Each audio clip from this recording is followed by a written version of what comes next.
بسم الله الرحمن الرحيم. الحمد لله وكفى وسلام على عباده الذين اصطفى. أما بعد، أعوذ بالله من الشيطان الرجيم. بسم الله الرحمن الرحيم. وذكر فإن الذكرى تنفع المؤمنين. سبحان ربك رب العزة عما يصفون وسلام على المرسلين والحمد لله رب العالمين. اللهم صل على سيدنا محمد وعلى آل سيدنا محمد وبارك وسلم. اللهم صل على سيدنا محمد وعلى آل سيدنا محمد وبارك وسلم. اللهم صل على سيدنا محمد وعلى آل سيدنا محمد وبارك وسلم.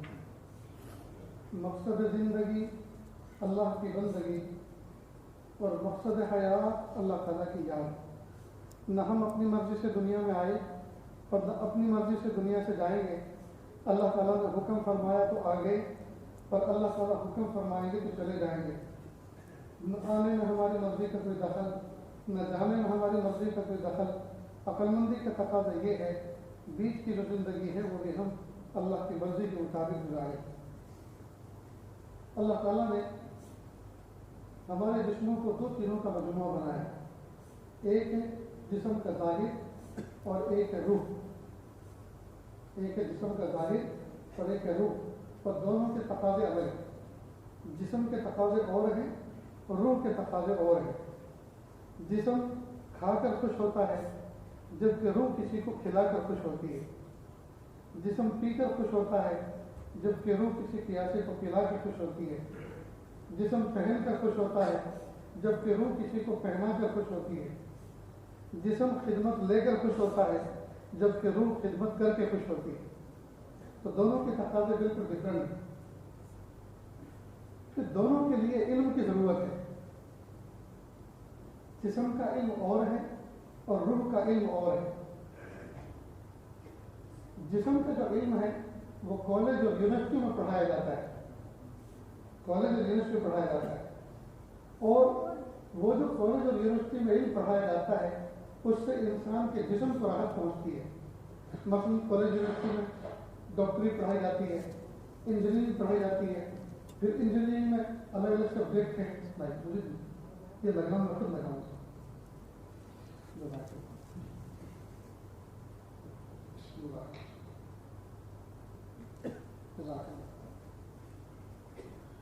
تو انجینئرنگ میں پھر الگ الگ سبجیکٹ ہیں. سول انجینئر ہے جو تعمیرات سے بحث کرتا ہے. الیکٹریکل انجینئر ہے، میکینیکل انجینئر ہے جو انجن درست کرتے ہیں، مشینری ٹھیک کرتے ہیں. اور یہ سارے کے سارے علوم کالج اور یونیورسٹی میں پڑھائے جاتے ہیں. اور ان تمام علوم سے انسان کے جسموں کو فائدہ پہنچتا ہے. اور جس علم سے انسان کی روح کو فائدہ پہنچتا ہے وہ مدارس دینیہ، مکاتب قرآنیہ، مساجد اسلامیہ کے صحنوں کے اندر پڑھایا جاتا ہے.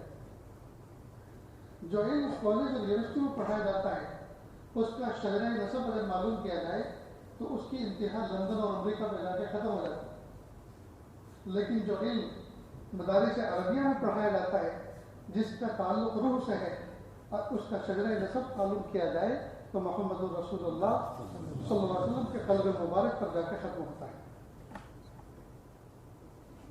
آج جس جلسے کے اندر ہم بیٹھے ہوئے ہیں، انعامی جلسہ، بچوں کا تشجیعی جلسہ، ہمت افزائی کا جلسہ، یہ علوم نبوت اور علوم الہی کا یہ مدرسہ ہے جس میں علوم نبوت اور علوم الہی سکھائے جاتے ہیں. بلکہ اس کی ابتدا یہاں سے ہوتی ہے. بڑے بڑے جو دارالعلوم اور جامعات ہیں ان کے اندر حدیث اور فقہ اور تفسیر یہ سب پڑھایا جاتا ہے. اور شیخ الحدیث کو ساری دنیا جانتی ہے. اگر کوئی استاد آپ کے بستی کا ہو جی اور اس نے کسی بڑے بزرگ کے پاس حدیث پڑھی ہو جی، فقہ پڑھا ہو تو اس کو سب جانتے ہیں. لیکن کسی استاد نے الف با کس کے پاس پڑھا ہے اس کو کوئی نہیں جانتا. حالانکہ مکاتب کے اندر جو تعلیم ہوتی ہے یہ بنیادی ہے. لیکن بقول میرے استاد محترم حضرت مولانا سید ابرار احمد صاحب دلیری رحمۃ اللہ علیہ کے کہ مکاتب میں تعلیم بنیادی ہوتی ہے اور ہر چیز کی بنیاد مخفی ہوتی ہے. مثلا درخت کی بنیاد جڑ ہے تو جڑ زمین میں چھپی رہتی ہے. عمارات کی بنیاد جی اس کی پائپ اور شروع کے پلر ہیں وہ زمین میں چھپے ہوتے ہیں. تو بنیادیں ہمیشہ چھپی رہتی ہیں. اس لیے یہ بنیادی تعلیم جن اساتذہ سے حاصل کی جاتی ہے وہ مکتب کے اساتذہ تو چھپے رہتے ہیں اور وہی تو سب سے بڑے مخلص ہوتے ہیں. تو حدیث کس نے پڑھائی؟ شیخ الحدیث کو ساری دنیا جانتی ہے، لیکن الف تعارف کس نے کرایا، با کا با تعارف کس نے کرایا؟ مکتب کا وہ استاد ہمیشہ نظروں سے اوجھل ہوتا ہے. حالانکہ اس کی کتنی بڑی قربانی ہے کہ اس میں ہم نہ اشناؤں کو نہ شناساؤں کو بھی تعارف، حروف کا تعارف کرائے، حروف کی ابتدا اس نے کرائی. بہرحال یہ مکتب کی تعلیم اور مکتب میں پڑھانے والے اساتذہ یہ بنیاد پر محنت کرنے والے ہیں اور بنیادیں ہمیشہ چھپی رہتی ہیں. اللہ رب العزت ان مخلصین کو قبول فرمائے اور ان کی محنتوں کو اللہ تعالیٰ برابر ثابت کرے. اور یہ معصوم بچے جو آج چھوٹے چھوٹے معصوم چوزے بیٹھے ہوئے ہیں، کیا پتا انہی کے اندر کل کا کوئی شیخ الحدیث چھپا بیٹھا ہو، انہی کا کل کا کوئی مفسر چھپا بیٹھا ہو، انہی میں کل کا کوئی MP اور MLA ہو، انہی میں کوئی وقت امیر المؤمنین ہو، کیا پتا کس کی کیا قسمت. تو ان کی ابتدائی تعلیم پر اگر ہماری طرف سے کچھ محنت ہو جاتی ہے اور ان کا جوہر سمجھ جاتا ہے تو وہ زندگی میں جتنا دین کا کام کریں گے ابتدا میں ان کا سہارا بننے والے، چاہے وہ اساتذہ ہوں، چاہے مکتب کے ذمہ داران ہوں، چاہے کمیٹی کے ممبران ہوں، تمام کو اس کا اجر ملے گا. راجستھان کے اندر ایک شہر ہے جس کا نام ہے جودھ پور. جودھ پور کے اندر حضرت خان رحمۃ اللہ علیہ کے خلیفہ گزرے ہیں حاجی عبد الغفور صاحب. یہ امی تھے اور امی اس لیے تھے مکتب میں پہلے دن پڑھنے کے لیے گئے، استاد نے ایسا مارا کہ کپڑے خراب ہو گئے. تو نانی دادی نے کہا کہ بس جتنا پڑھنا تھا پڑھ لیا، اب ہمیں اپنے بچے کو زبانی کروانا. ہائے کاش کہ کوئی محنت کر لیتا تو آج جو ان کا تذکرہ ہونے جا رہا ہے اس میں ہم کو بھی پورا اجر مل جاتا. لہذا تعلیم سے محروم رہے. لیکن یہ چھوٹے سے بچے تھے، خود ان کے اندر اتنا طلب اور شوق تھا، اتنی طلب اور شوق تھا کہ انہوں نے اپنے ہم ساتھیوں سے، ہم جولیوں سے اور بڑوں سے پوچھ پوچھ کے حروف شناسی شروع کی، یہاں تک کہ اردو کے الفاظ جوڑنا سیکھ گئے اور پھر اردو پڑھنے لگے. تاہم لکھنا زندگی بھر نہیں آیا، لکھنا زندگی بھر نہیں آیا. اللہ کی شان، یہ حضرت خان رحمۃ اللہ علیہ کے ملفوظات پڑھتے تھے، پھر ان کے دل میں شوق پیدا ہوا کہ ان سے ملو. تو ان کے اتفاق سے راجستھان کے علاقے میں سفر ہوا. یہ ان کی زیارت ملاقات کے لیے گئے اور جاتے کے ساتھ ہی کہا حضرت مجھے آپ سے محبت ہے، آپ مجھے بیعت فرما لیجیے. حضرت نے خلاف عادت زندگی میں پہلی مرتبہ شاید کسی کو پہلی ملاقات میں بیعت کیا ہوگا. بیعت کر لیا. اب انہوں نے کیونکہ لکھنا تو آتا نہیں تھا، حضرت سے اپنا خط کے ذریعے سے رابطہ قائم کیا. کسی سے خط لکھواتے تھے، حضرت کے جواب آتا تو خود پڑھ لیتے تھے اس کو. یہاں تک کہ حضرت نے خط کے ذریعے سے خلافت نامہ بھیجا اور لکھا کہ میں آپ کو مجاز صحبت بناتا ہوں بلا بیعت. اس کو مجاز صحبت کہتے ہیں، یعنی صرف آپ لوگوں کو لے کے بیٹھ سکتے ہیں، کوئی کتاب پڑھ کے سنا سکتے ہیں، دین کی بات کر سکتے ہیں، لیکن بیعت کسی کو نہ کرے. اس کو مجاز صحبت کہتے ہیں. اور جس کو بیعت کی اجازت ہوتی ہے وہ مجاز بیعت کہلاتا ہے. اللہ کی شان، ان کے دل کے اندر کتاب پڑھتے رہتے تھے. ایک مرتبہ یہ شوق پیدا ہوا کہ میں اللہ کی محبت میں گھر سے نکل جاؤں، اپنے شیخ کی خدمت میں رہوں، اللہ کی محبت معرفت سیکھوں، اس کے بعد صحرا دریا جنگل گھوموں پھروں اور اللہ کی محبت میں آگے بڑھوں. یہ جو میرے 8-9 بچے ہیں، میری بیوی ہے، ان کے ساتھ جو روزانہ صبح سے شام تک اختلاط رہتا ہے، یہ اللہ تعالیٰ کی محبت اور عشق حاصل کرنے میں یہ مانے. لیکن پھر خیال آیا کہ ان کے حقوق، یعنی بیوی بچوں کو پالنا، یہ تو میرے ذمہ واجب ہے، یہ میرے ذمہ فرض ہے. اب اگر چھوڑ کے چلا جاؤں تو ان کا کیا ہوگا؟ لہٰذا اس ارادے پر، اس خیال پر انہوں نے پیش رفت نہیں کی. پاس آ گئے. پھر کچھ دن کے بعد انہوں نے حضرت ابو ذر غفاری رضی اللہ عنہ کے حالات پڑھے. بس یہ پڑھنے کے بعد پھر جوش آیا کہ وہ بھی تو مدینے کے باہر ایک کھیت میں جنگل میں رہتے تھے، چنانچہ میں نکل پڑتا ہوں. چنانچہ ایک روز رات کو گھر سے نکل گئے، تمام میرے بچوں کو سوتے میں دیکھا، ایک نظر اور اللہ کے حوالے کیا. گھر کے اندر کل 40 روپئے کی مالیت تھی، اس میں سے 6 یا 7 روپئے نکالے، سفر خرچ کے لیے، اور بقیہ سب گھر والوں کے لیے چھوڑ دیا اور نکل گئے. اور ٹرین بھی جودھ پور ریلوے اسٹیشن سے بھی پکڑی جو گھر کے قریب ہی ہے. سوچا کہ اگر کوئی مجھے چڑھتے ہوئے دیکھ لے گا اور جب میری ڈھونڈ بچے گی تو سب کہیں گے کہ ادھر تو گئے ہیں، تو اس طرف تو لوگ ڈھونڈنے چلیں گے تو مجھے جا پکڑیں گے. 40 میل پیدل چلے اور کسی اننون اسٹیشن سے، چھوٹے سے اسٹیشن سے، غیر معروف اسٹیشن سے ٹرین میں سوار ہوئے دہلی پہنچے رات بھر کا سفر کر کے. کھنرمن کی طرف جانے والی ٹرین شام کے وقت تھی تو دن بھر کسی مسجد میں بیٹھے رہے. ساتھ میں 2 کتابیں تھی، ایک کلیات امدادیہ اور دوسرا حضرت خان رحمۃ اللہ علیہ کے کچھ ملفوظات پڑھتے رہے. 24 گھنٹے میں صرف ایک مولی کھائی اور بھوکے. کلیات امدادیہ پڑھتے پڑھتے حکایت آئی سامنے. حکایت میں لکھا تھا کہ ایک شخص تھا، اس کو اللہ کی محبت کا شوق پیدا ہوا. اس نے سوچا یہ بیوی کے ساتھ جو میرا اختلاف ہے، بیوی کے ساتھ رہتے ہوئے میں اللہ کی محبت اور معرفت کبھی حاصل نہیں کر سکتا. اس کا اختلاف یہ میرے لیے مانے، لہذا بیوی کو طلاق دے دی اور خود نکل پڑا اللہ کی محبت حاصل کرنے. لمبی مدت گھومتا رہا، پھرتا رہا. ایک لمبی مدت کے بعد اپنے گاؤں میں انٹر ہوا. ایک شخص نے دیکھا کہ یہ درویش آدمی ہے، یہ اللہ کو کوئی ولی معلوم ہوتا ہے.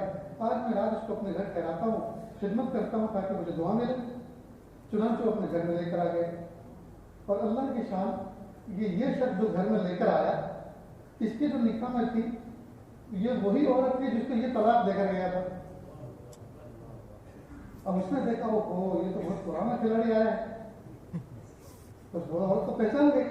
اور یہ چونکہ اللہ کی محبت میں نیچی نظر کر کے سفر کر رہا تھا، اسے کیا پتا میں کس کے گھر آیا. رات بھر اس کی خدمت کی گئی، کھلایا پلایا، آرام کرایا. دونوں فجر کی نماز پڑھنے گئے. جب فجر کے بعد گھر میں دوبارہ آئے تو وہ عورت جو مطلقہ تھی اس نے گھونگھٹ نکال رکھا تھا اور پاس میں کہا بابا یہ کندھے پہ جو جھولا یہ کر رہے ہو یہ کیا ہے؟ تو اس نے ساری چیزیں اس میں سے نکالی. کہتے کہ یہ سوئی ہے، یہ دھاگا ہے، کبھی کوئی کپڑا پھٹ جائے تو رفو کر لوں، یہ ضرورت کی چیز ہے، یہ چھوٹے چھوٹے برتن ہیں، یہ مرچ مسالے ہیں، یہ دال چاول ہیں، کبھی ضرورت پیش آئے تو کہیں جنگل میں کہیں صحرا میں پکا کے کھا لوں. ایک ایک چیز کی تفصیل سنائی. اس عورت نے زور سے ایک تماچا مارا اور کہا اس پوری کائنات میں تجھے وہی دنیا دکھی تھی کہ مجھے چھوڑ گئے؟ اللہ اکبر، بہت معرفت بڑی بات تھی اس کی. اس پوری کائنات کے اندر تجھے نئی دنیا دکھی تھی اور میں ہی کہتے اللہ سے اللہ کے قرب میں مانے تھی. یہ ساری چیزیں کیا ہے؟ اگر یہ ضرورت کی تھی اور ضرورت کی ہیں تو کیا میں ضرورت کی نہیں تھی کہ میں نے تجھے حرام سے بچا رکھا تھا؟ اور اگر میں زائد تھی تو یہ بھی سب چیزیں زائد ہیں، ان کو کیوں لیے پھر رہا ہے؟ حاجی عبدالغفور صاحب نے جب حکایت پڑھی اور 14 طبق روشن ہو گئے. ہائے مجھ سے بھی تو کچھ ایسی غلطی ہوئی ہے.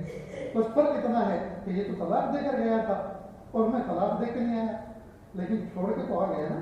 بندوبست تو کچھ نہیں کیا، انتظام تو کچھ نہیں کیا، اسباب کی دنیا میں قراءت کا سامان تو میں نے کچھ فراہم نہیں کیا.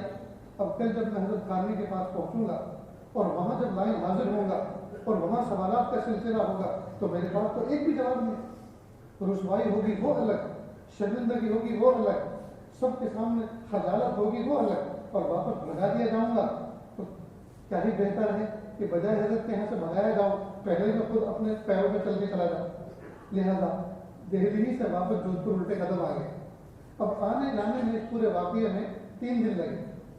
جب گھر پہنچے تو 3 دن سے پورے گھر کے اندر کوہرام مچا ہوا تھا اور عورت کا اتنا برا حال تھا رو رو کر کہ 3 دن میں ایک لقمہ بھی حلق سے نیچے نہیں اتارا. سب سے معافی مانگی اور کل میری وجہ سے تم سب کو تکلیف پہنچی ہے، میری اجتہادی غلطی تھی، اللہ کے لیے مجھے معاف کرنا. اب اس واقعے سے ایک نتیجہ نکلتا ہے.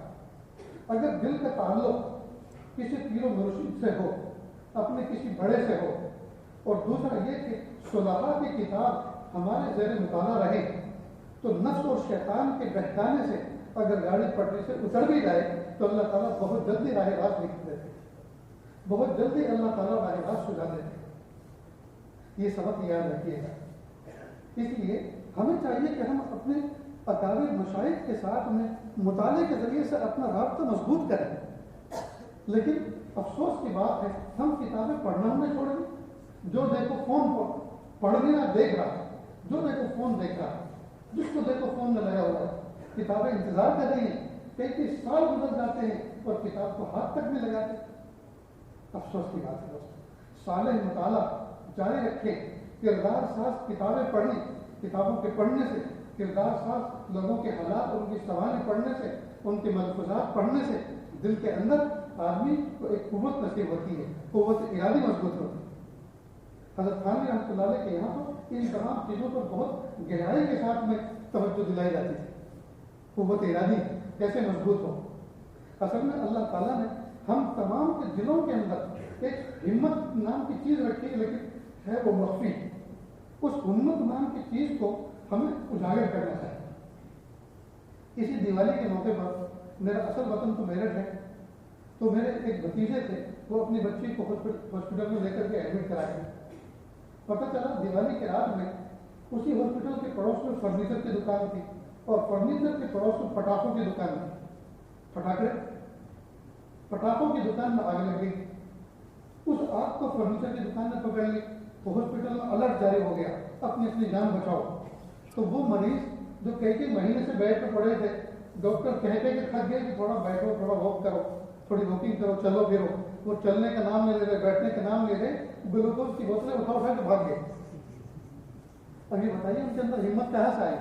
ہمت اللہ پاک نے ان کے اندر رکھی تھی، لیکن اس ہمت کا اظہار کا موقع نہیں آ رہا تھا، تو اظہار کا موقع آ گیا۔ اللہ نہ کرے کوئی سانپ کا سپولیا، کوئی چھوٹا سا بچہ یہاں آ جائے تو پھر دیکھنے جیسا منظر ہوگا، میں تو پیر اوپر کر کے بیٹھ جاؤں گا اور آپ سب بھاگ جاؤ گے جی۔ تو معلوم اللہ پاک نے ہمت کا خزانہ اندر رکھا ہے سینوں میں۔ اب اس ہمت کو بروئے کار لانے کی ضرورت ہے، قوت ارادی کو مضبوط کرنے کی ضرورت ہے جی، اپنے ارادوں سے اور نفس اور شیطان کی چالوں سے اڑ جانے اور لڑ جانے کی ضرورت ہے، بہادروں کی ضرورت ہے۔ اللہ نے بہترین کھانے کے لیے لقمے عطا فرمائے، پینے کے لیے مشروبات عطا فرمائے، پہننے کے لیے لباس عطا فرمائے، رہنے کے لیے بہترین آشیانے اور گھر عطا فرمائے، اور سواری کے لیے اللہ پاک نے سواریاں عطا فرمائیں۔ بہت سی نعمتیں جو اللہ پاک نے ہمیں عطا فرمائی، لیکن پھر بھی دوستوں ہم عمل میں صفر ہیں، پھر بھی ہم جو ہیں بالکل پھسڈی ہو رہے ہیں۔ اس کی وجہ یہ ہے کہ قوت ارادی کو ہم مضبوط نہیں کر رہے، ہمتوں سے ہم کام نہیں لے رہے، ہمتوں سے کام نہیں لے رہے، تو اس کو برے کار لانے کی ضرورت ہے۔ اور ایک بہت بڑی بات یہ عملی اعتبار سے ہم بہت کمزور ہو گئے، بلکہ بدعملی میں تو بہت آگے بڑھ گئے، لیکن بعمل ہونے میں، مخلص ہونے میں جی، اور اللہ تعالیٰ کے قرب حاصل کرنے میں ہم بالکل پیچھے چلے۔ اور جو کچھ نیکیاں کماتے ہیں کروڑوں کی تعداد میں قرآن پاک کی خدمت پر اور تلاوت پر اور ذکر و اذکار پر اور رمضان میں اور مبارک ساعات میں، مقبول گھڑیوں میں، وہ سب کی سب لٹا دیتے ہیں، بلکہ کسی اور کو ٹرانسفر کر دیتے ہیں غیبتوں کے ذریعے سے۔ جب کوئی دو بندے آپس میں بیٹھ کر غیبت کرتے ہیں تیسرے آدمی کی، تو خاموشی کے ساتھ ان کے نیک اعمال ٹرانسفر ہو جاتے ہیں اس تیسرے آدمی کی طرف۔ بھائی میرے اور آپ کے کھاتے سے خاموشی کے ساتھ کوئی اماؤنٹ ٹرانسفر ہو جائے کسی کی طرف تو پریشانی ہوگی کہ نہیں ہوگی؟ غیبت کرنے پر نیک اعمال غیبت کرنے والوں کے، جس کی غیبت کی جا رہی ہے اس کے نام میں ٹرانسفر ہو جاتے ہیں، اور پتہ چلے گا میدان محشر میں قیامت کے دن، اور اس وقت پتہ چلے گا جبکہ ماں جیسی پیاری اور باپ جیسا پیارا ایک نیکی بھی نہیں دے گا، تو بتائیے اس وقت جو کنگال ہوگا، اس وقت جو فلاش ہوگا جی، اس سے بڑی حسرت کسی کو ہو سکتی؟ اس لیے دوستو جیسے تیسے کر کے ٹوٹے ٹوٹے سجدے ہم سے ہوتے ہیں جی، تلاوت اور ذکر و اذکار ہم سے ہوتا، اور وہ بھی ہم کسی اور کو دے دیتے ہیں، ہم سے بڑا بیوقوف اور ہم سے بڑا جی مورخ کون ہوگا؟ اس لیے دوستو نیکی کمانا ایک کام ہے اور نیکی کو بچانا الگ مستقل کام ہے۔ جلب منفعت کے مقابلے میں دفع مضرت اولا ہے، نقصان فائدہ کمانے کے مقابلے میں نقصان سے بچنا ہونا ہے۔ ہر بندہ اس بات کو سمجھ سکتا ہے۔ تو میں آپ کے سامنے ایک پلیٹ چاکلیٹ سے بھری ہوئی پیش کروں اور کہوں کہ دیکھو یہ فورن کی چاکلیٹ ہے، بہت اچھی ہے، لیکن اس میں کوئی ایک زہر کی ہے، یہ پتہ نہیں وہ کون سی ہے، تو کوئی کھائے گا؟ حالانکہ وہ ایک ہے، دوسری تو سب ٹھیک ٹھاک ہے، وہ کسی کو بھی نہیں کھائیں گے۔ کیوں؟ اس لیے کہ دفع مضرت اولا ہے، مزے کے مقابلے میں نقصان سے بچنا ہونا ہے۔ تو ہم لوگ اس کو سمجھتے ہیں، تو آخرت کے بارے میں ہم اس مثال کو کیوں جو ہے اس پر فٹ نہیں کرتے؟ ہم آخرت کے نقصان کو نقصان کیوں نہیں سمجھتے؟ دنیا کے نقصان کو نقصان سمجھتے ہیں؟ ہمارے کھاتے سے پیسے ادھر سے ادھر ٹرانسفر ہو جائے، مال کے نقصان کو نقصان سمجھا، اعمال کے نقصان کو نقصان نہیں سمجھ رہے، نیکیوں کے نقصان کو نقصان نہیں سمجھ رہے۔ اس لیے دوستو ارادے کرو کہ ہم غیبت نہیں کریں گے جی، بلکہ اپنی نشست گاہوں میں لکھ کے لگائیں، جو موجود نہیں اس کی بات نہیں ہے، جو موجود ہے سامنے بیٹھا اس کی بات کرو۔ میں نے اپنے ایک دفتر کے اندر ایک بڑی سی تختی لگائی جی، اور اس کا عنوان تھا براہ کرم میرے اندر کوئی عیب دیکھیں تو مجھ ہی سے کہنا، کسی اور سے نہیں، اس لیے کہ اس کی اصلاح بھی مجھے ہی کرنی ہے، کسی اور کو نہیں۔ براہ کرم میرے اندر کوئی عیب دیکھیں تو مجھ ہی سے کہنا، کسی اور سے نہیں، اس لیے کہ اس کی اصلاح بھی مجھے ہی کرنی ہے، کسی اور کو نہیں۔ آپ مجھ سے کہیں گے تو آپ کی طرف سے نصیحت کہلائے گی اور آپ کے لیے اجر لکھا جائے گا، اور کسی اور سے کہیں گے اور کسی اور سے کہیں گے جی تو غیبت کہلائے گی اور آپ کے لیے گناہ لکھا جائے گا۔ پھر سنیں، براہ کرم میرے اندر کوئی عیب دیکھے تو مجھ ہی سے کہنا، کسی اور سے نہیں۔ مثال کے طور پہ ادارے کا کوئی ذمہ دار ہے، کوئی ٹرسٹی ہے، کوئی محترم ہے، اب دو دو چار چار ساتھی مل کر اس کی غیبت کر رہے ہیں، اس کو کیا نقصان ہوگا؟ وہ تو مالدار ہو رہا ہے، اس لیے کہ جو غیبت کر رہے ہیں ان کے بہترین کمائے ہوئے اعمال اس کے کھاتے میں ٹرانسفر ہو رہے ہیں۔ اگر آپ اس لیے کر رہے ہیں تاکہ اس کا کوئی حل نکلے تو حل تو اس طرح نہیں نکلیں گے۔ صاحب معاملہ تو آفس میں بیٹھا ہے، صاحب معاملہ تو کسی جگہ بیٹھا ہوا ہے، صاحب معاملہ سے ملے نا، اس سے بات کریں۔ میں اس سے متعلق ایک واقعہ آپ کے سامنے ذکر کروں گا جو میرا زندگی کا بہت قیمتی ایک سبق ہے، اور اس کے بعد میں اپنی بات کو ختم کروں گا انشاءاللہ۔ تو میں نے لکھا، براہ کرم میرے اندر کوئی عیب دیکھیں تو مجھ ہی سے کہنا، کسی اور سے نہیں، اس لیے کہ اس کی اصلاح بھی مجھے ہی کرنی ہے، کسی اور کو نہیں۔ مجھ سے کہیں گے تو نصیحت کہلائے گی اور آپ کے لیے اجر لکھا جائے گا، کسی اور سے کہیں گے تو غیبت کہلائے گی اور آپ کے لیے گناہ لکھا جائے گا۔ نوجوان بچوں نے اس کے فوٹو لیے، اس کے اسٹیٹس بنائے، خوب اس کو عام کیا، اور مجھے ہمیشہ میں اس کو دیکھتا ہوں تو بڑا نفع ہوتا ہے۔ میرے بچپن کے ایک استاد تھے، منشی نور الحسن صاحب، میرٹھ کے اندر۔ یہ منشی تھے، نہ عالم تھے، نہ حافظ تھے، نہ قاری تھے، بس ایک منشی تھے۔ کسی قاری صاحب کے پاس، جنہوں نے پانی پت کی طرف سے کوئی قاری صاحب تھے، ان کے پاس انہوں نے ناظرہ قرآن پاک درست کیا ہے، اور پھر زندگی بھر مکاتب میں پڑھاتے رہے اور بچوں کو کی قرآن پاک کی اصلاح کرتے رہے، اور اسی پہ ان کا خاتمہ ہوا۔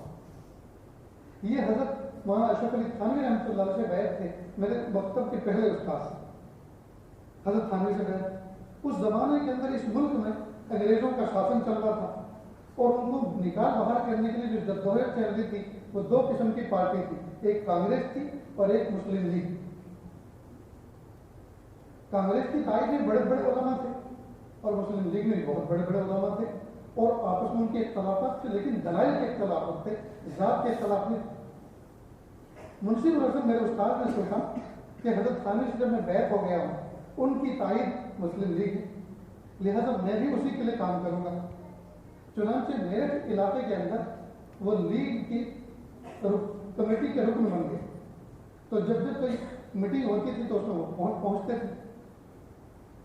اللہ کے ساتھ ایک مرتبہ میٹنگ بلائی گئی، کال آئی، میٹنگ ہوئی، تو میٹنگ میں وہ کھڑے ہوئے اور کہا، بھائی دیکھو، حضرت مدنی جو کانگریس کے حامی وہ بھی بہت بڑے بزرگ ہیں، حضرت تھانوی جو لیگ کے حامی وہ بھی بہت بڑے بزرگ ہیں، لیکن ہم لیگی لوگ حضرت مدنی کو برا کیوں کہتے ہیں؟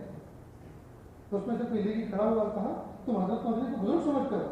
ان کو کس نے بزرگ کہا؟ اگر آپ کا رویہ یہی رہے گا اور اس میں کوئی تبدیلی لانے کے لیے آپ تیار نہیں ہیں اور اصلاح کے لیے تیار نہیں ہیں تو میں اس لیگ سے استعفیٰ دیتا ہوں۔ چنانچہ استعفیٰ دیا اور فوراً گھر آ گیا۔ گھر تو آگے لیکن پیشین تھے کہ جس شیخ نے اس تنظیم کی تائید کی ہے کم از کم ان کو پتہ تو ہونا چاہیے کہ نیچے ہو کیا رہا ہے۔ چنانچہ تھانہ مان کا ارادہ کیا، وہاں پہنچ گئے، رات کو تاخیر سے پہنچے، حضرت قیام گاہ میں چلے گئے تھے آرام کے لیے۔ انہوں نے حضرت کے خاص خادم سے کہا کہ ایسا ایسا دکڑا لے کر میں میرٹھ سے آیا استعفیٰ دے کر۔ تو جو خادم تھے حضرت کے، انہوں نے کہا، تم حضرت مدنی کو بزرگ سمجھتے ہو؟ بزرگ تو ابلیس بھی تھا۔ کہہ رہے تم ایسی بات کہہ رہے ہو، یہ بات میں تمہاری حضرت سے کہوں گا، کہہ دینا۔ کہا دماغ گھوم گیا میرا، کہ حضرت کا خادم خاص اس کا بھی ایسا ذہن ہے، اللہ خیر کرے آگے کیا ہو. جب صبح ہوئی فجر کی نماز پڑھی، حضرت نماز پڑھی اور مجلس منعقد ہوئی تو منشی الحسن میرے استاد سوچ رہے تھے کہ میں بات کا کہ آپ کا آغاز کہاں سے کروں اور کس طرح کروں. حضرت نے اپنی جیب میں سے خط نکالا اور اس کو پڑھا. کہا کسی سائل نے مجھ سے کوئی سوال کیا ہے، پہلے میں اس کا سوال آپ کو سناتا ہوں، پھر میں نے اس کو کیا جواب دیا وہ سناتا ہوں.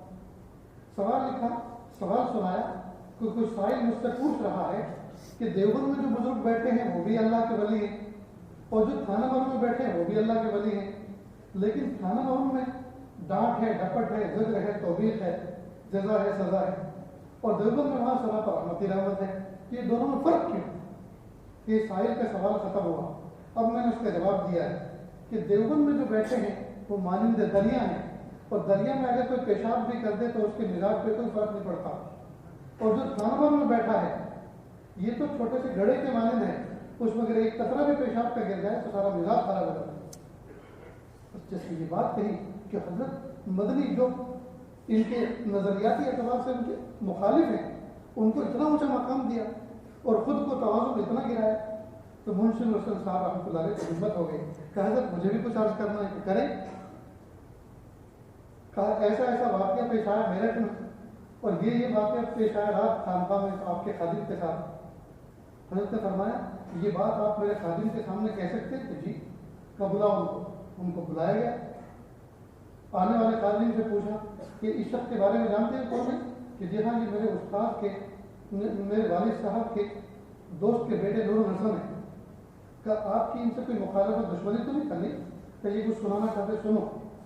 ان کو کھڑا کیا، سنائیے. کہ حضرت میں میرٹھ سے بہت دل برداشت ہو کر آیا تھا استعفیٰ دے کر کہ آپ کے سامنے حالات پیش کروں. رات تاخیر ہو گئی تو آپ کے خادم کے سامنے اپنا ٹکڑا درد سنایا تو انہوں نے یہ الفاظ کہے حضرت مدنی کے بارے میں. حضرت نے فوراً اپنے خادم سے کہا آپ نے ایسا کہا تھا؟ کہ جی. دوسرے خادم کو کہ کان پکڑو اور باہر نکالو اور کہا خبردار مجھ سے بات مت کرنا.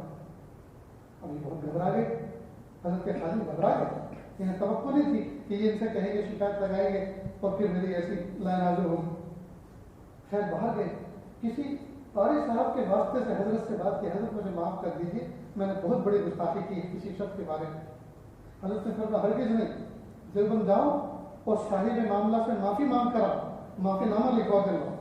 یہ دیوبند گئے، حضرت مدنی کے پاس گئے، انہوں نے کہا کہ حضرت آپ ان کو معاف کر دیجیے. حضرت نے معافی نامہ پڑھا کہ معتبر نہیں ہے، پتہ نہیں تم نے کیا سنایا اور کس چیز پر انہوں نے معاف کر دیا.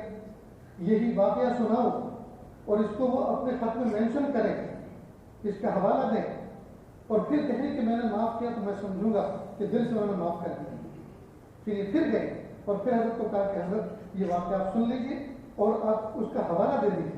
حضرت نے حضرت مدنی رحمۃ اللہ علیہ نے حضرت خانوی کے نام خط لکھا، حضرت میں نے یہ واقعہ ان سے سنا اور میں نے ان کو دل سے معاف کر دیا، آپ بھی معاف کر دیجیے. پھر حضرت نے وہ معافی نامہ پڑھا کہ ٹھیک ہے میں نے معاف کیا، لیکن میری طبیعت ابھی منفعل ہے، متاثر ہے، لہٰذا ابھی بات کرنے کی اجازت نہیں، بات کی اجازت بعد میں دوں گا. یہ تھے ہمارے بڑے، یہ تھے ہمارے اکابر اور ان کے ہیں وہ اصاغر، لیکن اصاغر کا حال یہ ہے کہ ان سے بھی بڑھ گئے ہیں مزاج کے اندر. کوئی کسی کو معاف کرنے کے لیے تیار نہیں. ایک استاد ہے، بچہ کوئی گستاخی کر دیتا ہے، کوئی بےادبی کر دیتا ہے تو اڑ جاتا ہے اور کہتا ہے یا تو مدرسے میں تو رہے گا یا میں رہوں گا. مودی صاحب کہیں معاف کر دو بچے کو لے لو، میں نے اس کو ڈانٹ ڈپٹ کر دی ہے، نہیں، یا تو یہ رہے گا یا میں رہوں گا. ہائے ہائے، ان کے اندر علم کے اندر گہرائی تھی، گہرائی تھی. ان کے تنازع کا یہ حال تھا کہ ان کے علمی اختلافات تھے، نظریاتی اختلافات تھے، لیکن ان کی جو ہے ذات سے دشمنی نہیں تھی. ہم تو ذات سے دشمنی کر بیٹھے. اگر کسی سے مخالفت ہوتی ہے اس کو آتے ہوئے دیکھتے ہیں تو سلام تو دور کی بات ہے، راستہ بدل دیتے ہیں. دوستو یہ بات نہیں ہونی چاہیے. انتظامی امور میں اداروں کے اندر اتھل پتھل ہوتی ہے، اونچ نیچ آتی ہے، لیکن ہم گھر بیٹھ کر اپنے گھروں کو اور اپنے مہمان خانوں کو اور اپنے آنگنوں کو غیبت کدہ بنا دیں، ہم ہر چوراہے کو غیبت کدہ بنا دیں. دوستو اسلام تو اس کی اجازت نہیں دیتا. جب ہم خود غیبت کے شکار ہوں گے، ہم خود گنہگار ہوں گے، خود بے عمل اور بد عمل ہوں گے تو ہم امت کو کس منہ سے کچھ نصیحت کر سکیں اور کیا ہماری زبان میں تاثیر ہوگی. اس لیے دوستوں ضرورت ہے اس بات کی ہم باکردار بنیں، با اخلاق بنیں، اپنے بچوں کو مکاتب میں داخل کریں اور ان کو محبت کی نظر سے دیکھیں، ان کو پیار سے مدرسوں میں شریک کریں، مدرسوں کی جو گائیڈ لائن ہے ان کی طرف سے جو ہدایات ہے، ڈریس کوڈ ہے، اس کو پورا فالو کریں جی۔ اور اگر بچوں میں آپ اخلاقی کی کمی دیکھ رہے ہیں تو ادارے کے ذمہ داروں کے ساتھ کہیں ہمارا بچہ اتنے دن سے آپ کے یہاں پڑھ رہا ہے، اس کو بھی کوئی دعا یاد نہیں ہوئی، اس کو بھی نماز نہیں آئی، تو ذرا توجہ دیں، اس لیے کہ استاد کی زبان استاد کی ہوتی ہے، ہماری چونکہ شفقت غالب ہے، ہماری بات یہ نہیں سمجھتے، نظر انداز کر دیتے ہیں، پلیز ہمارے بچے کو آپ یہ دعا بھی سکھائیں، آپ ہمارے بچوں کو نماز بھی سکھائیں، ہمارے بچوں کو عملی طور پر آپ یہ بھی بتائیں۔ ہم رات کو لے کر کبھی کبھی بیٹھتے ہیں تو یہ کمی ہمیں نظر آتی ہے، اور ادارے کے ذمہ داروں کو چاہیے کہ وہ تمام کی کمیوں کو اور تمام چیز کو نوٹ کریں اور اساتذہ کی میٹنگ بٹھائیں اور ان کے درمیان وہ کاموں کو تقسیم کریں۔ یہ دوستوں یہ پوری کی پوری امت کا نظام اجتماعی ہے، پوری امت کا نظام جو ہے اجتماعی ہے۔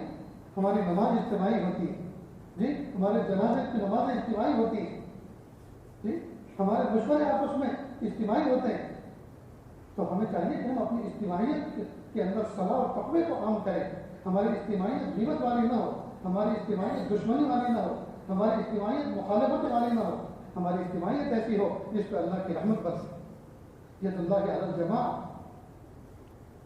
تو دوستوں ہمارا ماحول ایسا ہونا چاہیے، اور اکیلا آدمی وہ رہنا پسند کرے جس کو مرنے کے بعد اپنے پیروں پہ جانے کا یقین ہو قبرستان، اور جس کو اس بات کی ضرورت ہو کہ مرنے کے بعد مجھے 4 کندھے چاہیے، تو پھر 4 آدمیوں سے ذرا وہ بنا کے رکھے، 4 آدمیوں سے ذرا بات بنا کے رکھے، تبھی تو 4 کندھوں کو رخصت کرے گی اس کو۔ اور اگر اس کو اس بات پہ یقین نہیں ہے اور وہ چاہتا ہے سمجھتا ہے کہ مرنے کے بعد اپنے آپ سے آٹومیٹک چلا جاؤں گا قبرستان میں، تو وہ اس کی مرضی چاہے جیسا مزاج بنا کے رکھے۔ دوستوں بڑوں کا احترام کریں، چھوٹوں پہ شفقت کریں، پیار کریں جی، اور ٹوکر ٹاٹی، کسی کو منکر پہ ٹوکنا، اس کو روکنا، یہ تو اسلام کا شعار ہے، تو برائے مطلب مشہور نہیں، اس کے ذریعے سے ہمیں یہ سبق دیا جا رہا ہے کہ ہم اگر کسی منکر کو دیکھیں تو احسن طریقے سے کہیں، احسن طریقے سے کہیں۔ بمبئی میں ایک بزرگ ہیں، بہت بڑے تاجر ہیں، میرے مربی ہیں، ایک مرتبہ کسی محلے سے گزر رہے تھے، ایک نوجوان بچہ کرانہ کی دکان میں کھڑا تھا کہ بیٹا اذان ہو چکی ہے اور جماعت میں 5 منٹ باقی ہے اور میں تو مسجد جا رہا ہوں۔ فوراً بچہ شٹر ڈاؤن کر کے پیچھے آیا، حاجی صاحب آپ کے کہنے کا انداز اتنا پیارا تھا کہ میں مجبور ہو گیا شٹر ڈاؤن کرنے پر، جبکہ میرے محلے کے کچھ جماعت کے ساتھی ہیں وہ ایسے کڑوے کسیلے جملے کہہ کے جاتے ہیں، میں سوچتا ہوں کہ میں نماز تو ضرور پڑھوں گا لیکن تمہارے کہنے سے کبھی نہیں پڑھوں گا، کہ کہنے کا انداز ان کے جا رہا ہے۔ تو اچھی بات اچھے انداز سے اچھے موقع پر اگر کہیں تو کبھی بھی بری نہیں لگتی، کبھی بھی بری لگتی، لیکن اچھی بات کو کہنے کا انداز اگر اچھا نہ ہو تو ہمیشہ کڑوی لگتی ہے، ہمیشہ بری لگتی ہے، اور بجائے اس کے فائدے سے نقصان ہوتا ہے۔ اللہ تعالیٰ سے دعا ہے اللہ رب العزت آپ کی محنت کو قبول فرمائیں۔ یہ چھوٹے چھوٹے معصوم بچے جس ادارے سے پڑھ رہے ہیں، اس سال تعلیمی سال میں مکمل کیا، جن کو انعامات سے نوازا جائے گا، میں دل سے مبارکباد پیش کرتا ہوں ان معصوم بچوں کو بھی، ان کی والداؤں کو بھی، اور ان کے والدوں کو بھی، اور ان کے اساتذہ کو بھی، کہ اللہ رب العزت نے آپ کو موقع عطا فرمایا، آپ کو یہ سعادت عطا فرمائی کہ آپ نے ان بچوں کو علم سے مشناس کیا، علم نبوت علم الہی سے کے قریب کیا، اور بنیادی طور پر ان کی تعلیم پر محنت دیکھی۔ اللہ تعالیٰ ان محنتوں کو قبول فرمائے اور اس ادارے کو دل دونی رات چوگن ترقی عطا فرمائے۔ کتنے سارے احباب جو تشریف لائے اس مسجد میں، جو میرے پیش رو مولانا کیا نام مولانا عرفان صاحب، یہ تو اناؤنسمنٹ جب شروع کر رہے تھے تو مجھے تو لگ رہا تھا کہ یہ بات مایوس ہیں اور شاید یہ سمجھ رہے ہیں کہ ملک اسلام الدین کو ہم نے دعوت دی کر کے صرف یہاں بلایا اور یہاں تو کوئی مجمع ہی نہیں ہے، تو یہ کیا بات کریں گے، ان کو دل کو شاید ٹھیس پہنچے گی کہ ہم نے کہاں لا کے بٹھا دیا، یہ کہاں سے آ گئے؟ یہ سارے کے سارے لوگ آئے، کبھی بھی مایوس نہیں ہونا چاہیے۔ اصل میں یہ بستی اہل علم کی ہے، اور اہل علم حضرات رات دن لگے رہتے ہیں علم کے پڑھنے پڑھانے میں، دن بھی گرم ہے اور رات بھی گرم ہے، اور دن لمبا ہے رات چھوٹی ہے، آگے پھر ان کو کل مدرسے میں حاضری دینی ہے، ان کو اس بات کا دبدبہ لگایا جاتا ہے کہ جو ہے تاخیر نہ ہو جائے، نیند پوری نہیں ہوگی، صبح کے معاملات پورے نہیں ہوں گے، تو ظاہر بات ہے جب اہل علم کی بستی میں آپ نے مکتب قائم کیا ہے اور وہاں جلسہ رکھا ہے تو کون آئے گا؟ یہ تو ایسا ہی ہے جیسے ایک آدمی نے دعا کی درخواست کی کسی بزرگ سے کہ حضرت دعا کیجیے کہ میرا کام چلے، کیا کام کرتے ہو؟ کہ بال کاٹنے کا کام کرتا ہوں، تو وہ نہیں چل رہا، تو دکان کہاں ہے؟ کہا سکھوں کی بستی ہے، اس میں کہا سکھ تو بال کٹواتے ہی نہیں، جب وہ بال کٹواتے نہیں تو تمہاری دکان چلے گی کہاں سے؟ دکان وہاں لگاؤ جہاں بال کٹواتے ہو۔ تو اگر اہل محلات کی بستی میں آپ رکھیں گے تو پھر آئے گا تو وہ تو ماشاء اللہ سارے کے سارے ذہن ہیں، ان کو کیا ضرورت؟ لیکن اللہ کا شکر ہے کوئی کسی اہل علم کا بھائی ہے، کوئی بھتیجا ہے جی، کوئی پڑوسی ہے، سب کے سب آئے ہوئے ہیں۔ اللہ کا شکر ہے ابھی امت سے مایوس نہ ہو، الحمدللہ بہت بڑا طبقہ ایسا ہے جو دین پسند بھی ہے اور دین پر عمل کرنے والا بھی ہے۔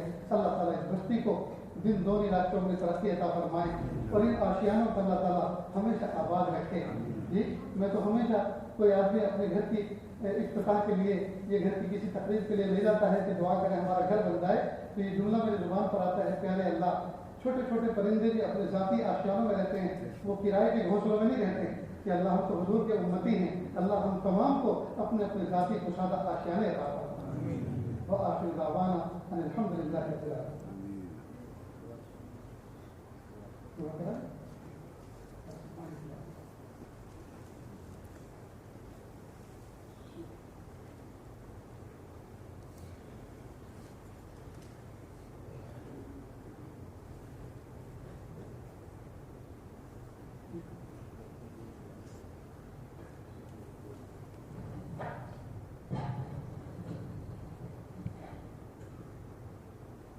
پروگرام میں حصہ لینے والوں کے لیے زلیخا مانا کی سمسیا کی جانب سے 500 روپئے دیے جاتے ہیں، نسیم امتیاز پرپی کی جانب سے 500 روپئے اور نفیسہ زبیر پرپی کی جانب سے 500 روپئے، انیسہ عرفان پرپی کی جانب سے 200 روپئے اور ایک مسلمہ بہن کی طرف سے 500 روپئے دیے جاتے ہیں۔ دعا کے بعد تمام حضرات دھیان سے سنیں اور ہماری تمام جو مستورات بہنیں جو مدرسے میں ابھی ہے ان تمام کے لیے شربت کا انتظام ہے۔ سبھی سے گزارش ہے کہ ادب کے ساتھ، سکون کے ساتھ، مسجد کے احترام کے ساتھ دوستوں یہ عمل پورا کریں۔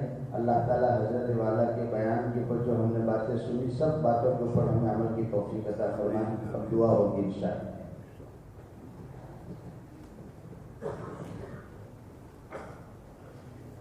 بسم اللہ الرحمن الرحیم، الحمد للہ رب العالمین الرحمن الرحیم مالک یوم الدین، ایاک نعبد و ایاک نستعین، ایاک نعبد و ایاک نستعین، اهدنا الصراط المستقیم صراط الذین انعمت علیہم غیر المغضوب علیہم ولا الضالین، آمین یا رب العالمین۔ اللهم صل على سيدنا محمد وعلى آل سيدنا محمد وبارك وسلم۔ لا أحصي ثناء عليك أنت كما أثنيت على نفسك، رب اغفر وارحم وأنت خير الراحمين، حسبي الله لا إله إلا هو علیہ توکلت وهو رب العرش العظیم۔ میرے پیارے رب، ہم ظاہر میں آپ کے بندے اور بندیاں ہیں، حقیقت میں نہایت گندے ہیں۔ اللہ والے دلوں کی گندگی کو دور فرما، ہمیں اپنی زندگی کا سلیقہ عطا فرما، شرمندگی والے کاموں سے ہماری حفاظت فرما، برے دن سے، بری بات سے، بری رات سے، برے انجام سے ہماری حفاظت فرما، سوء خاتمہ سے ہماری حفاظت فرما۔ اللہ جی یہ ہاتھ اٹھائے جانے کے قابل نہیں اور یہ زبان کو سوال کرنے کے قابل نہیں، آپ سے نہ مانگے تو کس سے مانگے، آپ سے سوال نہ کریں تو کس سے سوال کریں۔ ایک کمزور ایک قوی کے دروازے پر، ایک سائل ایک سخی کے دروازے پر، ایک محتاج ایک غنی کے دروازے پر حاضر ہے۔ میرے پیارے اللہ، آپ ہمیں معاف کر دیجیے، معاف کر دیجیے، معاف کر دیجیے، معاف کر دیجیے، معاف کر دیجیے۔ اللہ جی معاف نہیں کرنا چاہتے پھر بھی معاف کر دیجیے، معاف کر دیجیے، معاف کر دیجیے۔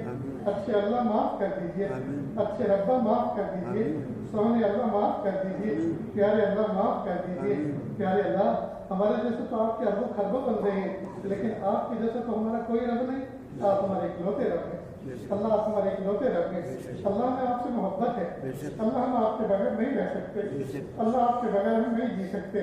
میرے پیارے اللہ، زمین آسمان کے بدلے ہوئے تیور بتا رہے ہیں، آپ امت سے ناراض ہو گئے، اللہ راضی ہو جائے، اللہ راضی ہو جائے، اللہ راضی ہو جائے۔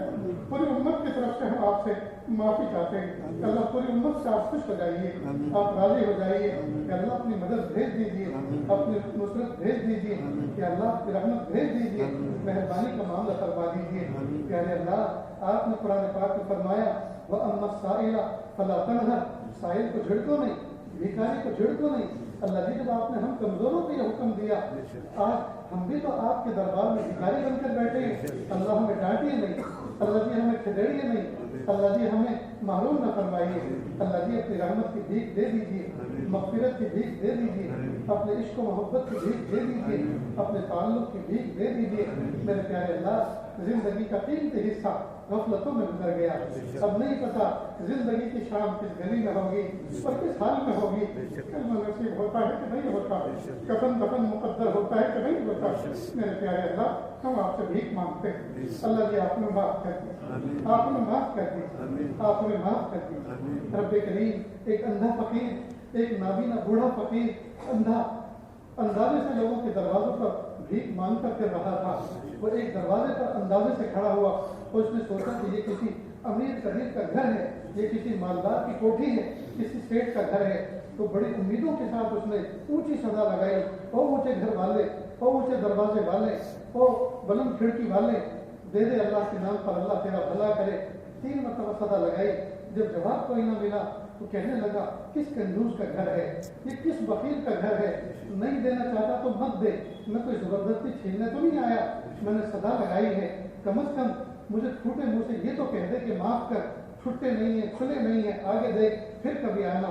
جب اس نے الفاظ کہے، قریب میں ایک نوجوان بچہ اس منظر کو دیکھ رہا تھا اور ان باتوں کو سن رہا تھا، فوراً قریب آیا اور کہا بابا تم نے یہ کیا گستاخی کر دی، تم نے یہ کہا کہ یہ کس وکیل کا گھر ہے، یاد رکھو یہ کسی سیٹ کا گھر نہیں ہے، یہ کسی امیر کی حویلی نہیں ہے، یہ تو جامع مسجد کا دروازہ ہے، اور آپ نے اللہ کو کنجوس اور وکیل کہہ دیا۔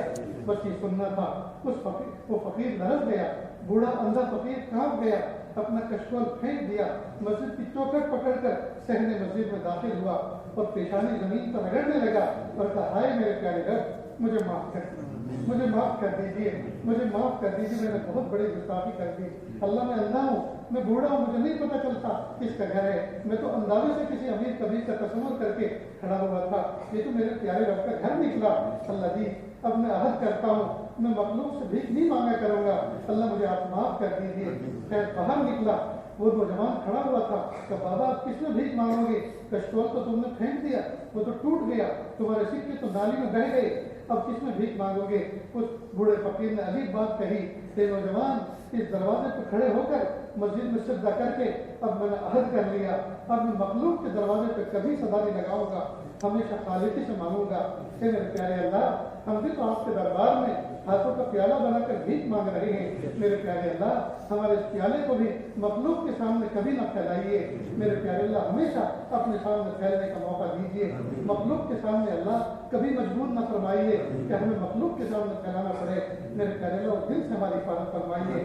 رب کریم اس محفل میں نہ جانے آپ کے کیسے پیارے پیارے بندے بیٹھے، ذمہ دار بیٹھے، کیا پیارے اللہ آپ کے ولی بیٹھے ہوئے، علماء بیٹھے ہوئے، حفاظ بیٹھے ہوئے، قرہ بیٹھے ہوئے ہیں کہ اللہ یہ جب سے پیدا ہوئے اسی دن سے جب سے ہوش سنبھالنا تب سے لے کر آج تک کہ اللہ یہ بچپن سے لے کر جوانی اور جوانی سے لے کر بڑھاپے تک کہ اللہ علم نبوت کے پھیلانے میں اور سیکھنے سکھانے میں لگے ہوئے کہ اللہ انہوں نے پوری زندگی داؤ پہ لگا دی ہے۔ میرے پیارے اللہ ان کی زندگی کا اب بہتوں کا دور چل چلاؤ کا دور ہے، میرے پیارے اللہ کسی کو محروم نہ فرمائیے، اللہ کسی کو محروم نہ فرمائیے، انہیں کے اٹھے ہوئے ہاتھوں کے توفیل کہ اللہ ہماری صداؤں کو قبول فرما لیجیے۔ ادھر کہیں پردے کے اندر مستورات بیٹھی ہوئی ہیں کہ اللہ یہ ہماری بہنیں یہ مستورات جو کسی پردے میں چھپے بیٹھی ہیں کہ اللہ جیسے یہ خود پردے میں ہیں اور یہ مستور ہیں کہ اللہ ان کے اعمال بھی تو ایسے ہی مستور ہیں کہ اللہ ہمارے بہنوں کے نیک اعمال کی طرف کسی کی توجہ نہیں جاتی۔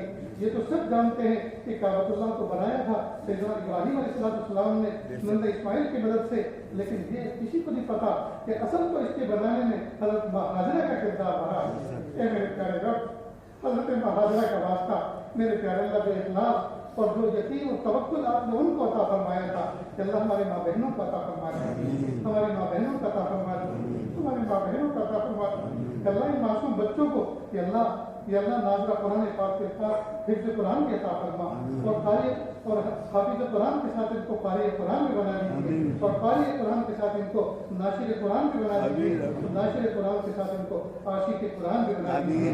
میرے پیارے اللہ کہ اللہ ہمارے حال پر رحم فرما دیجیے کہ اللہ حضور پاک صلی اللہ علیہ وسلم کی امت جہاں جہاں مظلوم ہے کہ اللہ آپ ان کے حامی اور ناظر بن جائیے، بالخصوص فلسطین کے مسلمان، غزہ کے مسلمان، کہ اللہ ان کی حفاظت فرما دی، اللہ ان کی مدد فرما دی۔ رب کریم کعبۃ اللہ کو گرانے کے لیے ابرہہ ملعون چلا تھا اپنے وطن سے، پیارے اللہ آپ نے اس کو ایسا چکنا چور کیا ابابیل پرندوں کے ذریعے سے، یہ اللہ چھوٹے کمزور پرندوں کے ذریعے سے ایسا چکنا چور کیا کہ صبح قیامت تک کے لیے اس واقعے کو آپ نے ایک صورت کے اندر محفوظ کر دیا۔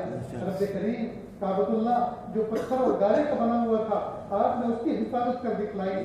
پیارے اللہ میرے محبوب صلی اللہ علیہ وسلم نے کئی دفعہ اس کعبے کے پاس کھڑے ہو کر یہ بات کہی ہے، مومن کا دل اس کعبے سے افضل ہے، مومن کا دل اس کعبے سے افضل ہے۔ اللہ مومنوں کے دلوں کو توڑنے کے لیے بھی کفر کے ایوانوں میں فیصلے ہو رہے ہیں، کہ اللہ ان کو بھی بچا کے دکھا دیجیے، کہ اللہ ان کی حفاظت کر دکھائیے، کہ اللہ جیسے کعبے کی آپ نے حفاظت کر دکھائی ان کی بھی حفاظت کر دکھائیے۔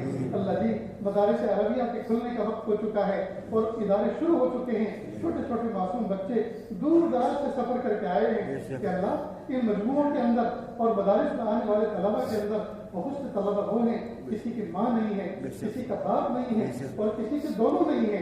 اے میرے پیارے اللہ کہ اللہ ان کا دل کیسا ٹوٹا ہوا رہتا ہوگا، کہ اللہ کئی مرتبہ ایسا بھی ہوتا ہے مدرسے کے صدر دروازے پر عصر کے بعد کوئی کار آ کر رکتی ہے اور وہیں کوئی یتیم بچہ کھڑا ہوا ہوتا ہے، کار میں سے شخص اتر کر ڈگی کھول کے ایک بیگ نکالتا ہے، اس معصوم یتیم بچے سے کہتا ہے بیٹا اس نام کا فلاں گاؤں کا ایک بچہ پڑھتا ہے، کیا تم جانتے ہو؟ کہ جی ہاں چچا جان وہ میرے ساتھی ہیں، میں ان کے ساتھ پڑھتا ہوں۔ کہا بیٹا جلدی سے ان کو بلا کے لاؤ، مجھے ایمرجنسی میں کہیں آگے جانا ہے، ان کے لیے میں کچھ سامان لے کر آیا ہوں۔ وہ یتیم بچہ جاتا ہے اور اپنے ساتھی کو ڈھونڈ کے لے کر آتا ہے، کہتے ہیں تمہارے ابا تمہارا صدر دروازے پر انتظار کر رہے ہیں۔ جب بچہ وہ لپک کے جاتا ہے، باپ اپنے بچے کو دوڑتے آ کے دیکھتا ہے تو اس کو سینے سے لگاتا ہے، سر کا ہاتھ پھیراتا ہے، اس کا ہاتھ چومتا ہے، پیشانی کو بوسہ دیتا ہے، پھر کہتا ہے بیٹا تمہارے امی نے 5 جوڑی کپڑوں کو پریس کر کے دھو کر بھیجا ہے اور آج کا گرم ٹفن گھر کا بنا ہوا کھانا بھی تمہارے لیے بھیجا ہے اور 1 ہفتے کا ناشتے کا سامان بھی ہے، اور لو یہ 2000 روپے جیب میں رکھو، کبھی بھی ضرورت ہو تو استعمال کرنا، اور جب ختم ہو جائے تو کسی استاد کے فون کر دینا، میں تمہیں دینے کے لیے پھر آ جاؤں گا۔ وہ یتیم بچہ جب یہ منظر دیکھتا ہے اس سے دیکھا نہیں جاتا، وہ سوچتا ہے کہ کاش میرے ابا ہوتے وہ بھی لے کر آتے، کاش میری امی ہوتی وہ بھی میرے لیے کپڑے دھو کر بھیجتی، میرے لیے گھر کھانا گرم بھیجتی، لیکن نہ میری ماں ہے نہ میرا باپ ہے، جب اس بچے سے رہا نہیں جاتا اور آنسو کی رم برسات شروع ہو جاتی ہے، ہوش پہ چلا جاتا ہے وضو کرنے کے لیے تاکہ کوئی بزدلی کا تانا نہ دے، تاکہ رونے کی کوئی وجہ نہ پوچھے۔ اے میرے پیارے رب اس یتیم بچے کے ٹوٹے ہوئے دل کا واسطہ، اس کے بہتے ہوئے ہیرے جواہرات سے قیمتی آنسوؤں کا واسطہ، اللہ امت کی بگڑی بنا دی، اللہ امت کی بگڑی بنا دی، اللہ امت کی بگڑی بنا دی، اللہ امت کی بگڑی بنا دی۔ اللہ مدارس عربیہ میں کہ اللہ پڑھانے والے اساتذہ، پڑھنے والے طلبہ میں کہ اللہ استاد اور بیٹے جیسی، باپ اور بیٹے جیسی محبت قائم فرما دیجیے، حاکم اور محکوم کا رشتہ قائم ہونے سے حفاظت فرما دیجیے کہ اللہ ہمارے اکابر مشائخ جو بڑے بڑے حدیث کے استاد ہیں کہ اللہ 13 سالی کی عمر میں داخل ہو چکے ہیں، رب کریم کی عمر میں برکت عطا فرما، محتاجی سے حفاظت فرما، قوت حافظہ عطا فرما، نسیان سے حفاظت فرما، نسیان سے حفاظت فرما، ذلت سے ذلت سے حفاظت فرما۔ میرے پیارے اللہ ہم سب کو ایسا بنا لیجیے ہم آپ کو پسند آ جائیں۔ اللہ جو مانگے عطا فرما، جو مانگنے چلے گا وہ بھی عطا فرما، اللہ جو مانگنا نہیں آتا بل مانگے عطا فرما، مانگنے کا ڈھنگ اور سلیقہ عطا فرما۔ وصلی اللہ تعالی علیہ وسلم محمد و آلہ و اصحابہ اجمعین برحمتک یا ارحم الراحمین۔